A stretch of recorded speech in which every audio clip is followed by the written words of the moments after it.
Welcome, Dr. James Beckett, Sports Card Insights, another episode. This one, questions from Tamer Maamoun, who had emailed me about wanting to do something, and then I saw him at the Industry Summit and got to meet in person and talk about his interesting background. And I thought this will be fun. He's got his own channel, and I thought we'll just kind of simulcast, and he can use what he wants to use, and I'll use what I want to use. And so I've kind of chopped it up. It's mainly his questions, a very pensive, insightful guy that comes at it from a music background, which I thought was extremely interesting. And so I've been playing around with that. Thanks sponsors, Topps, Panini, Upper Deck, Heritage Auctions, Huck and the Scott Auctions, Mike Stadium Sports Cards, Burbank Sports Cards, ComC.com, and Beckett Media, Beckett Grading, Beckett Authentication. So enjoyed the time with Tamer. Might enjoy it with some of you who might want to contact me as Tamer did. It seemed like there's a lot of interesting people in this industry. So thanks, Tamer, and here is our conversation. I worked really hard for many years to be able to retire and enjoy the hobby as a hobby now. How is it different as a hobby as opposed to running it as a business? I started as a hobby. So I remember that day. I was a hobbyist, but I was an advanced collector and a serious dealer. So, and there weren't many other options in the 70s. There weren't many stores. There weren't that many card shows. So it's just the beginning, but it was a lot of fun. In fact, it was, I hate to say it, more fun then when it was smaller because you knew everybody and cards were cheaper and you could get these fabulous cards for not as much money and really enjoy them. Everybody knew everybody. Then I worked really hard, had a business, sold it. And now I'm remembering what it was like to just be a collector and go to a show and not have any responsibilities other than just to meet old friends and buy, sell, trade, whatever. You have a background in data, yeah? Stats and all that? Yes. Can you talk a little bit about the influence and evolution of data in collectibles and on the hobby? Because to me, you're like the person who created the Dewey Decimal System. Back in the day, the data was hard to get, but easy to synthesize. Now the data is easy to get, but hard to synthesize because of grading, because of so many different SKUs or so many different cards that the way I did it, the way we did it back in the early days would not be possible now because it was a more finite number of cards. And like I said, a lot less data, but once you got the data from the reliable sources, it wasn't as hard to put it together as it is now. Now we're dealing with big data. You really need to automate a lot of the process. A lot of it's eBay. A lot of it's these digital platforms. So a different challenge, I would say. Of course, I'm talking about 40 plus years ago. It was a different challenge, a challenge nonetheless. Now there are just so many cards and so many one of ones and one of tens, and it's very challenging.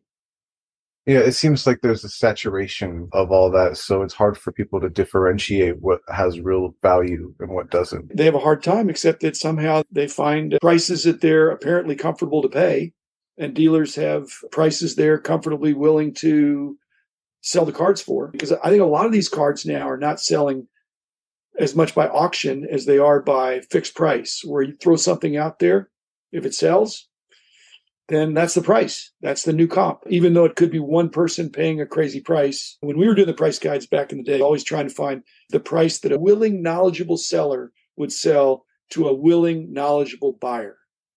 And so not a distress sale and not a frenzy, but then there weren't that many one of ones then. You think, I can't get it this time, I'll pay a fair price next time. Since there's these new challenges, what would you suggest to someone who is a buyer now that wants to get into collecting that isn't very knowledgeable about this whole ecosystem of cards, and how can they navigate through that and find something and not get some kind of predatory thing where they're being bilked out of their money? Because like it seems like that's an honorable way to have done the aggregate of data is by a knowledgeable seller and a knowledgeable buyer, and there's no kind of predatory one-upsman kind of thing going on. It's just a fair trade. So in this new ecosystem, how can someone find a fair deal that way? There's these comp places like on eBay and all these things where you can find the kind of aggregates where they've collected a lot of data, but where else can they go to do that? There's a false sense of security with comp. Early in the way you're phrasing the question, if there's only one comp, then you have to have knowledge to know, is that an exception or is that representative of what, like I said, a willing, knowledgeable seller and a willing, knowledgeable buyer. So Even one comp could be okay, or it could be misleading. The fallacy that has happened in our industry that's been exposed in the last year from maybe 18 months ago is that people erroneously thought when there's an abundance of comps on a certain card, then that means the price is really solid. But in some cases, it meant there's a lot of those cards out there. The pop report is huge for some of these base rookie cards. And even though the comps are very consistent, it's a card that is so readily available that if there's the slightest downturn in the player's performance or people decide to chase something else, you may have overpaid, even though a lot of other people were overpaying too, because you didn't understand the scarcity, not just the comp. The supply and demand both factor into it. And if you just only look at the comps and take them without further analysis, you wouldn't be the only one that would have a bad deal, but you could be with a whole bunch of people that overpay because they blindly follow the comps. I think that's really astute. A lot of people look at the comps and they are not looking at the whole picture when they're just focusing so much on what something else sold for that's similar. Where else can they find that information so that they can be more informed buyers and sellers and all that? Let me give you one other part of the puzzle that we did that I don't think other people were doing when we were doing it back a long time ago. It's not just the comps of what sold, but you can use your eyes and your ears through social media, whatever platform, any place where cards are sold, to see what is not selling at what price, especially if it's graded. If you see that here's a card that's available at this price, it's not selling, it's still available, but then there's a comp that says it's this price, you have to factor in the fact that even if that's the comp, if it's available at that other price right in front of your eyes at a card show, or if you're at Burbank and you're looking at the showcase and it's right there and you can buy it, and maybe even get a little bit better price. So if the comp is higher, then I don't want to pay the comp. I want to pay the lowest price. If you're circulating around to shows and larger card shops and other digital platforms where cards are sold, if those kind of graded cards are fungible, in other words, if it's a 9 or an 8 or something and it's the same, or 10 even, and the same kind of card, and you would know enough from the market to know then if you're at a card show, hey, the latest comps are this guy has it for this lower price. Relatively, I think it's a good deal.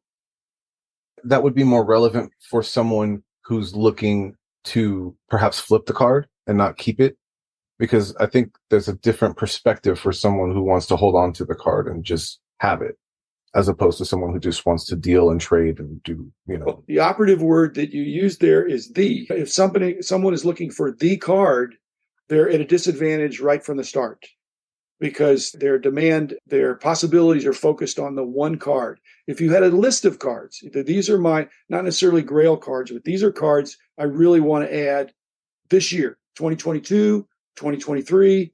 These are the cards I really want to get, and I want to get a good price for them. If you have a longer list and you know what your strike price is, then you can't be held hostage by the person that has the card that you want and can see that you're salivating to buy the card. And like I say, you're at a disadvantage because somehow they're good poker players. They can tell that you want that card. They're not going to come off the price because it is a tough card. So having a more expanded want list of things, I think, helps you to say, if I can't get that, and then the dealer will change his or her tune. If you say, I'm really looking for that card, but I'm looking for some others, and if that's your price, then I'm just going to go over next door here because this other guy's got a card that I want for the same price, but it's a better deal. So unless you come down, I'm at the show to buy some cards that I need, whether it's the national or other big show. And I'd love to buy your card, but don't tell them it's the most wanted on your want list. Just say, it's on my list, but this other one's on the list. I'm going to spend my money somewhere. If you can come down, it'll be you. If not, I'm going to go to the dealer across the hall or some other place. So the leverage that people have, they have no leverage if it's well known they're really mainly looking for one card or one player. So a little bit of focus is good. Too much focus can get you in trouble. I can see how that can be a pitfall, being trapped by desire for a particular card. But I think the solution for collectors is a very good one. Just have more stuff you want to collect. The trend now is to have smaller and smaller collections. Hmm. and to keep trading up for bigger and bigger cards. If you have three medium-sized cards, three $100 cards, you're going to trade it in for a $300 card, or three $1,000 cards for a $3,000 card, or three $10,000 cards for a $30,000 card.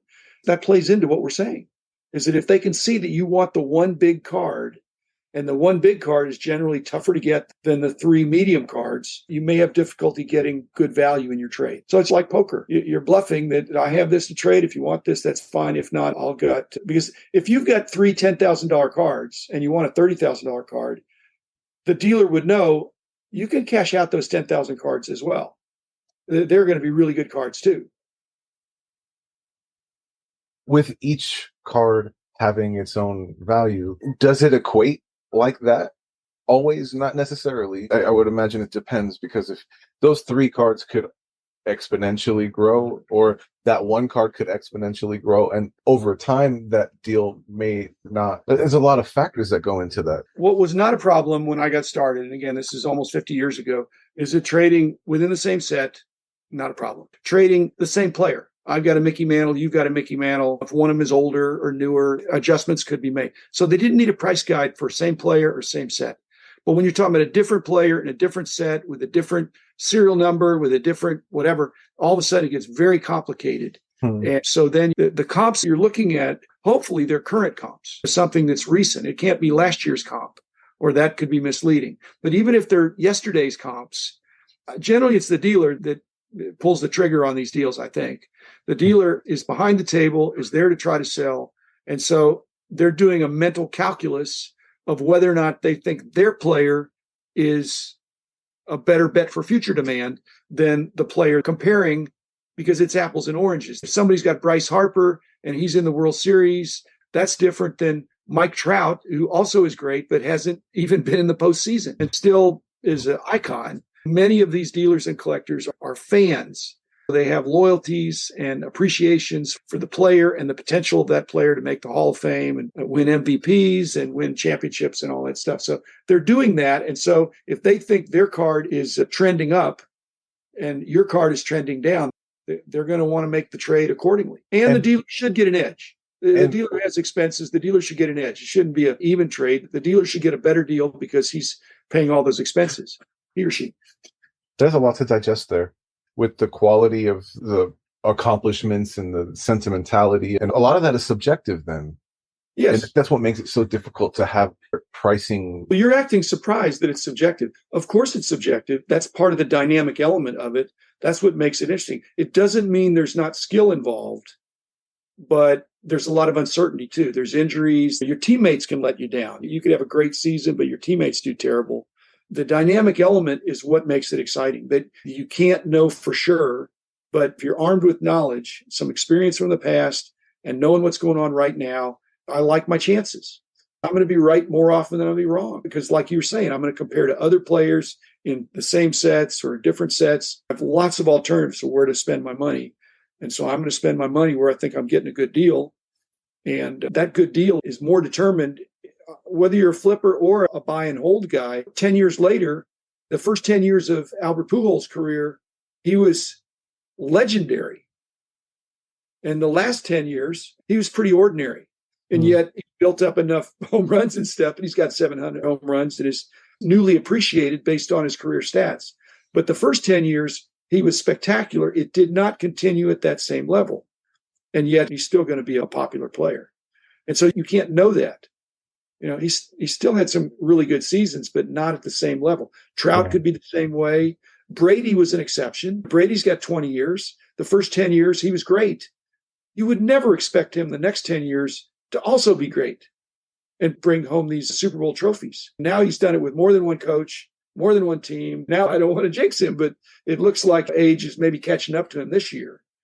But anybody that was getting on the Brady train in 2010 or 2012, somewhere in there, thinking that, hey, he's great, but maybe I'm going to sell because he's already hit the plateau or something. I think that's what makes it fun in the industry. The price guides always are time sensitive. They always were and always will be. It's just that time frames have speeded up. So things move a lot faster now.